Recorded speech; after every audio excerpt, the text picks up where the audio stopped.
l'un de mes axes prioritaires de réforme.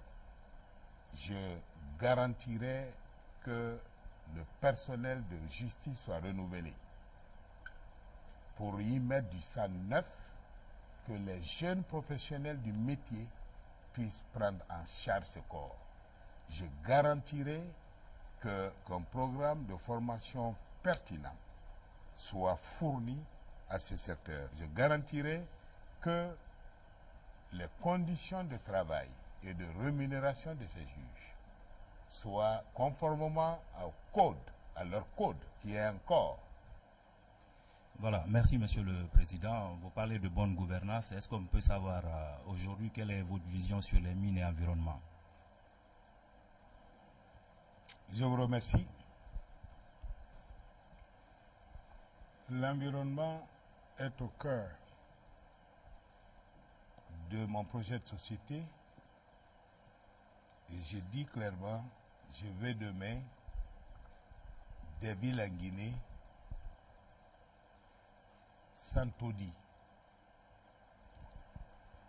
un environnement propre qui permette de mettre fin, absolument fin, à la manière dont le patrimoine forestier est géré aujourd'hui.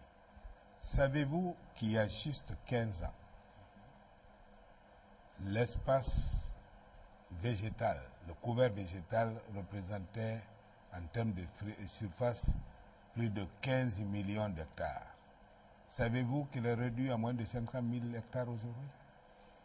C'est une préoccupation majeure et je l'ai située au cœur des priorités auxquelles Guinée pour tous, dans le programme gouvernemental, s'attaquera. Sur les mines, je vous remercie de me poser la question. C'est là toute la différence, ou une partie de la différence, entre moi et les autres candidats. Beaucoup n'y comprennent pas grand-chose. Même ceux qui y comprennent quelque chose proposent aux Guinéens des révisions des contrats miniers. La énième révision. Moi, je dis, à travers mon projet de société, nous devons aller au-delà de ces révisions. Il ne s'agit pas d'une révision de contrat, de la énième révision des contrats miniers. Il faut une refondation de la politique minière pour donner à la Guinée l'initiative en termes de stratégie, d'orientation d'investissement. Vous savez, ça m'inspire une réflexion. J'ai été impressionné par la manière dont l'Arabie saoudite a repris l'initiative sur le pétrole. Jusqu'en 1933, le pays, à travers Chevron ou ceux qui avaient comme entreprise à l'époque, le pays contrôlait les 100% du patrimoine. C'est en 1933 que l'État saoudien a commencé à prendre des actions progressivement. Et au bout du compte, aujourd'hui, l'entreprise saoudienne du pétrole est la première entreprise en la matière dans le monde. Et vous savez quoi? Même si la question de redistribution reste un problème, vous avez plein de citoyens saoudiens, multimilliardaires en dollars, multimillionnaires en dollars, grâce à cette politique. Je peux prendre l'exemple du Chili avec le cuivre. Ils ont fait la même chose. Ils ont repris l'initiative. Ils ont repris alors, ce que je propose pour la Guinée, demain, c'est la mise en place d'une entreprise de groupe qui permette progressivement, je ne rentrerai pas dans les détails techniques, pour ceux-là que ça intéresse, ils peuvent lire dans mon projet de société, qui permettent à la Guinée de reprendre une partie de ses droits, pas des droits fictifs, comme on les voit aujourd'hui à CBG, comme on les voit aujourd'hui à Friguia, non pas à Friguia, Friguia on est 100% actionnaire, comme on le voit dans d'autres sociétés minières. Je parle des droits effectifs qui lui permettent demain de reprendre l'initiative, de pouvoir capitaliser sur sa participation au capital social des sociétés de groupe qu'on va mettre en place. Encore une fois, je ne rentre pas dans les détails, pour permettre à ces sociétés, alors guinéennes ou avec participation guinéenne, d'être cotées en bourse. Cela nous permet de tirer le meilleur profit de nos ressources minières, parce qu'aujourd'hui, le secteur minier représente 25% du produit intérieur brut, PIB.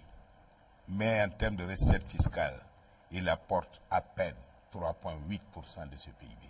C'est simplement inadmissible. Dans ma politique, l'État reprendra l'initiative, l'État sera actionnaire dans ces sociétés et orientera les aspects stratégiques en termes d'investissement, en termes de séquence de ces investissements, de manière à permettre à la Guinée d'avoir, vous savez, c'est une honte. Nous avons 2/3 des réserves de bauxite dans le monde. La production, notre apport en termes de production d'alumine dans le monde, à peine 2%. Si demain nous reprenons l'initiative, nous allons changer cette donnée et nous allons permettre aux Guinéens d'accéder à la propriété en termes d'action dans ces sociétés de groupe que je viens d'évoquer et qui sont contenues dans mon projet de société.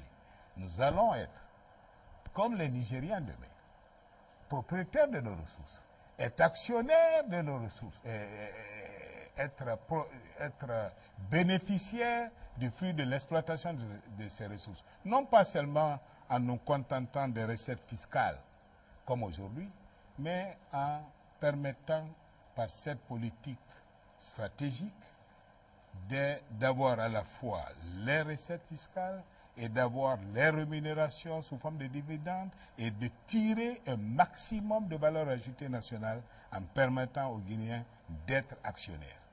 C'est cela la nouvelle politique minière que j'envisage pour ce pays et qui permettrait à moyen terme, parce que c'est l'une des sources de financement de mon programme de développement pour ce pays, c'est une des différences majeures par rapport aux autres projets de société qui sont des catalogues alignés. J'ai un projet de société consistant et cohérent parce que je dis exactement ce que je vais faire et je dégage ou tirer les moyens.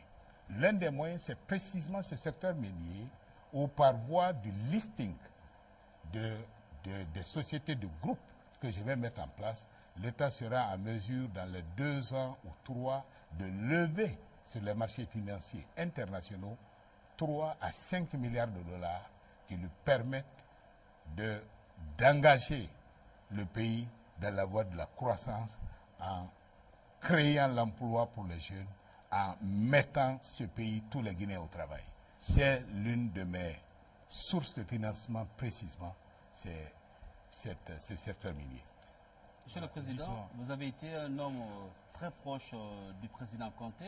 On raconte parfois que vous aviez la capacité de l'amener à prendre des décisions.